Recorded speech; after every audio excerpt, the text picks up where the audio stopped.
Let me tell you something that might change your life. Before your coffee, before your phone, before the world demands anything from you. The first 60 seconds after you wake up, decide who wins your day. Not your boss, not your circumstances, not your past.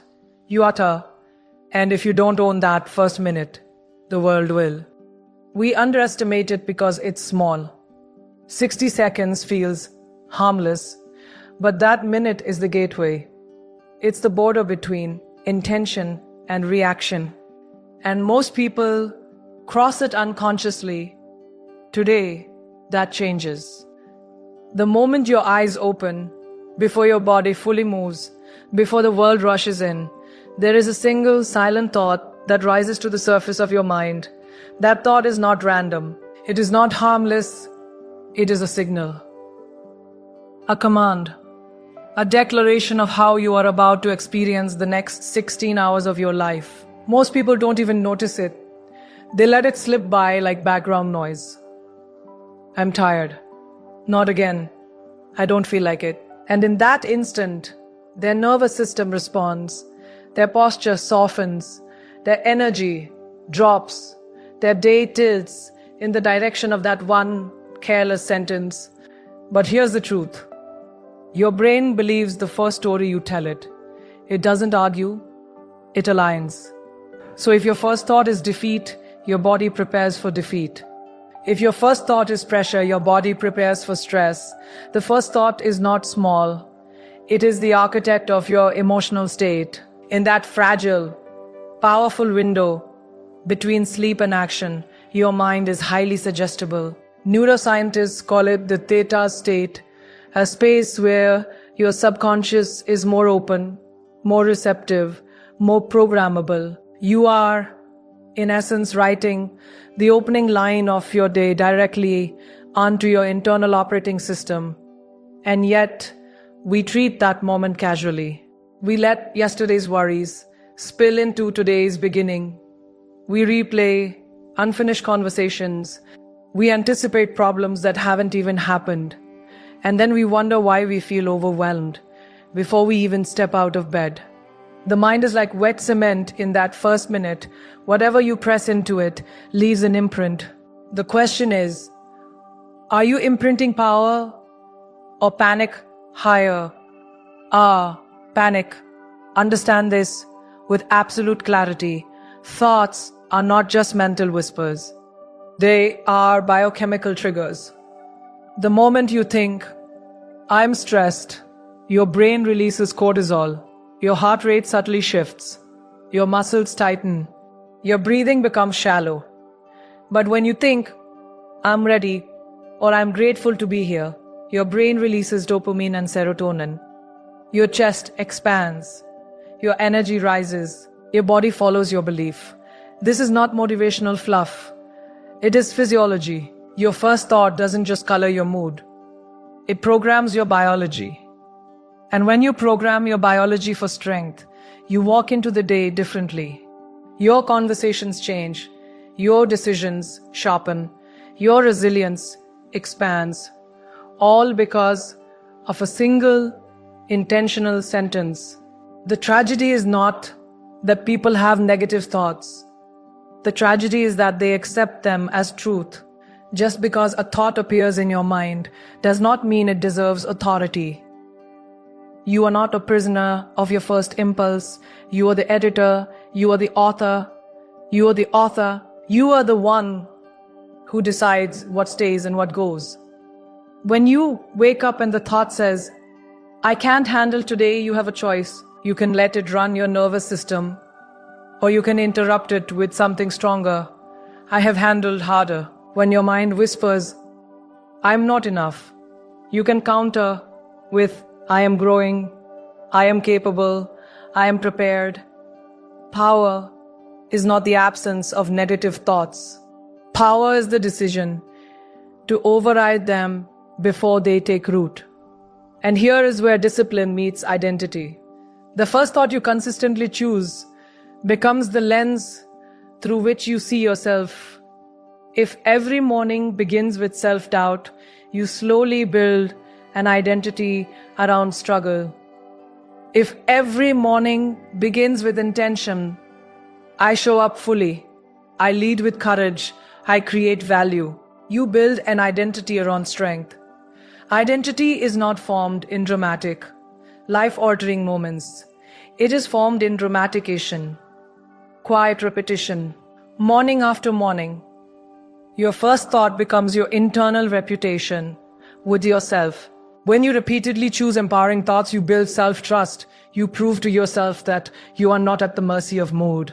And that self-trust becomes confidence that no external circumstance can easily shake. Much in the cumulative effect.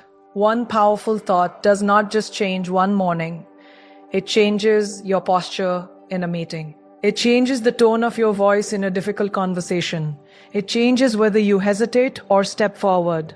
When opportunity appears, multiply that by weeks, by months, by years. The compound interest of one intentional minute every day is extraordinary.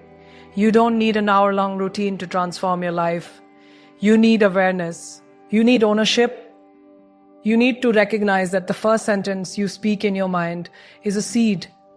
And seeds grow. They grow into emotions. Emotions grow into actions. Actions grow into habits. Habits grow into character. And character shapes destiny. So when you open your eyes tomorrow, do not surrender that sacred space to autopilot. Claim it, choose deliberately, speak strength internally before the world speaks to you. Because the first thought is not just a thought, it is the starting signal of who you are becoming. Choose it like your life depends on it, because it does.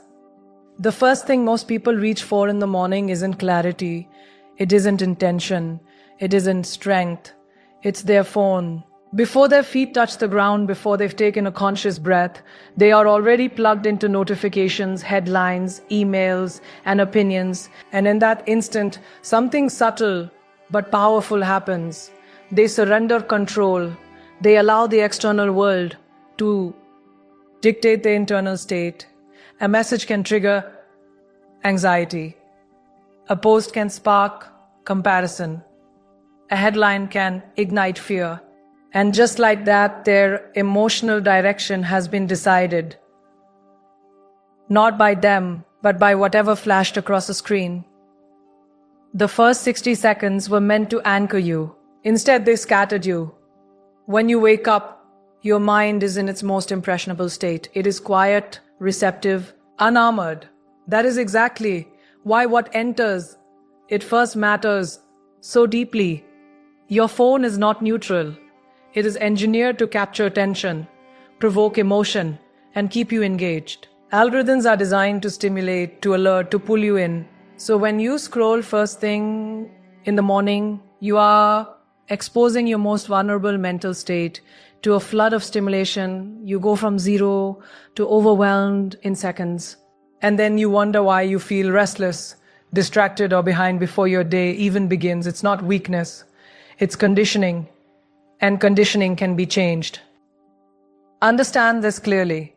When you check your phone first thing, you are reacting before you have chosen who you want to be. You are responding before you have centered yourself. Emails demand action. Messages demand answers. Social media demands attention. And all of it sends one subconscious messages: you are already late. You are already behind. You are already needed. Somewhere else, that sense of urgency compresses your thinking. It tightens your chest. It shifts you into reactive mode. Instead of beginning your day with intention, you begin it in defense. And when you start reactive, you spend the rest of the day catching up to a rhythm you never chose. There is also something more dangerous happening beneath the surface.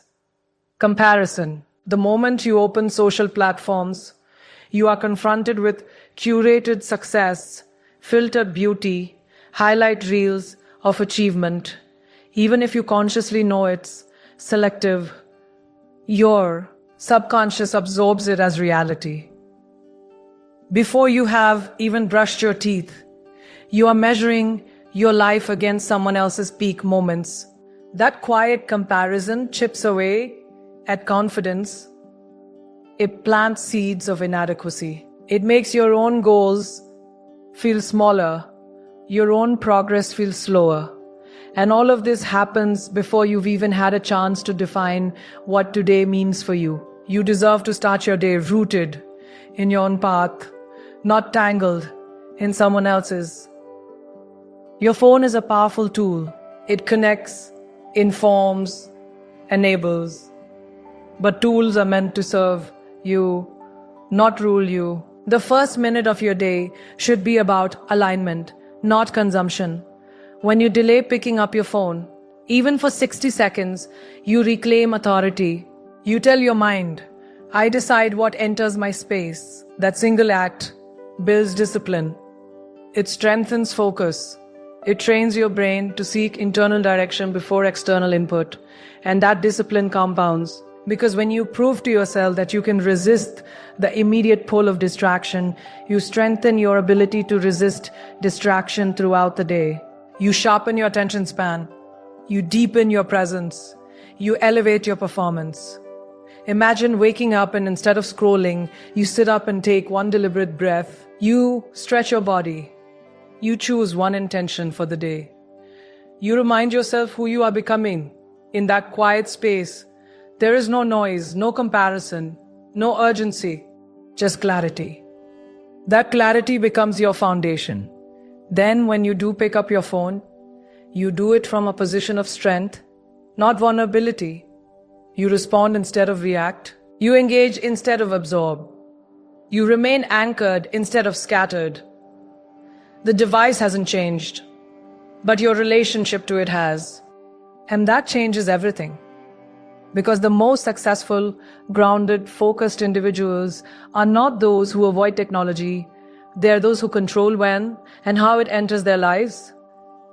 The first 60 seconds are your opportunity to establish that control. Protect them fiercely. Guard them deliberately. Reclaim them unapologetically. Do not let a screen dictate your state. Own your morning. And you own your power. Dave, every single morning, before you speak to anyone else, before you step into any role the world assigns you, you answer one silent question. Who am I today? Not in words, not in a dramatic declaration, but in posture, in tone, in the way you rise from your bed. Identity is not something you stumble into. It is something you choose repeatedly. And the first 60 seconds after you wake up are where that choice begins. Most people think identity is fixed, carved in stone by past experiences or other people. Opinions, it isn't. Identity is shaped in small, consistent decisions.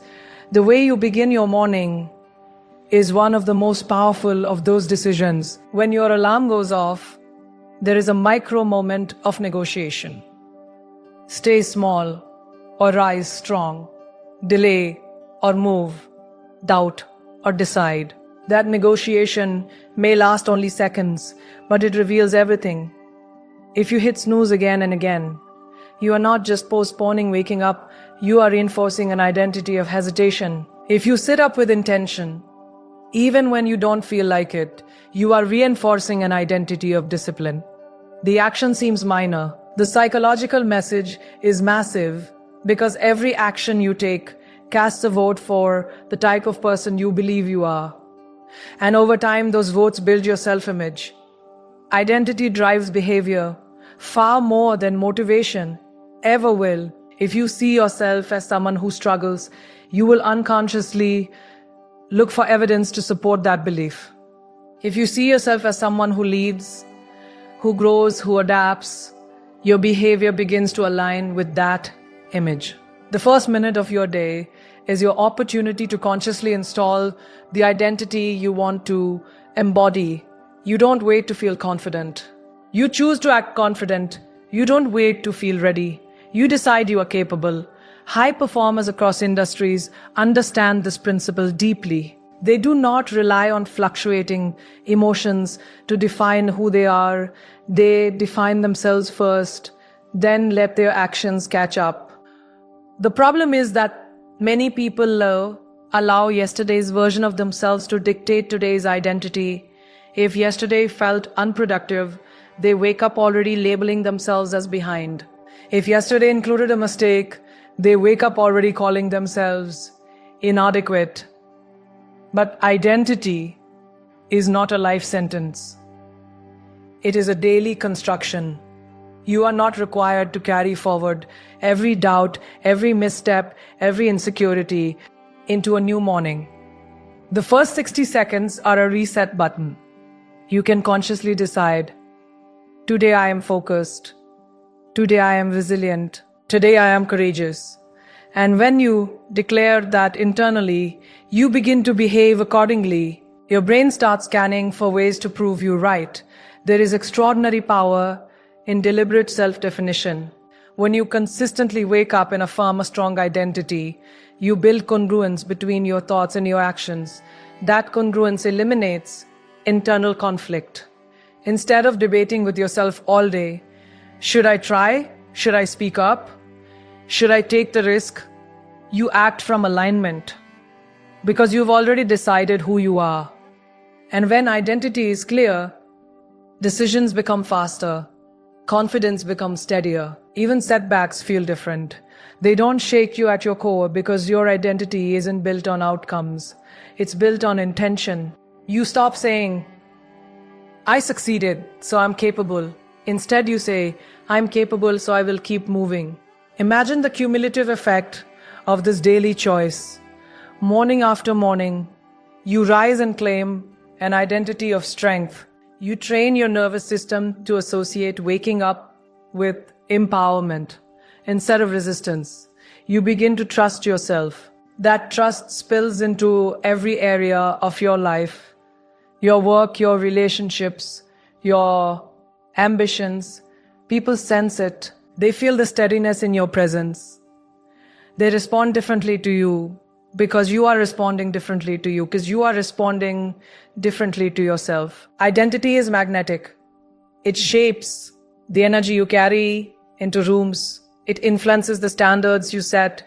It determines what you tolerate and what you pursue. And it all begins in silence, in that first minute when no one else is watching. That is where the real transformation happens. Not on stages, not in applause, but in private commitment. So when you wake up tomorrow, do not drift into the day unfined. Sit up, breathe deeply, choose who you are. Choose it boldly, choose it repeatedly. Because when you control your identity, you control your identity, you control your direction. And when you control your direction,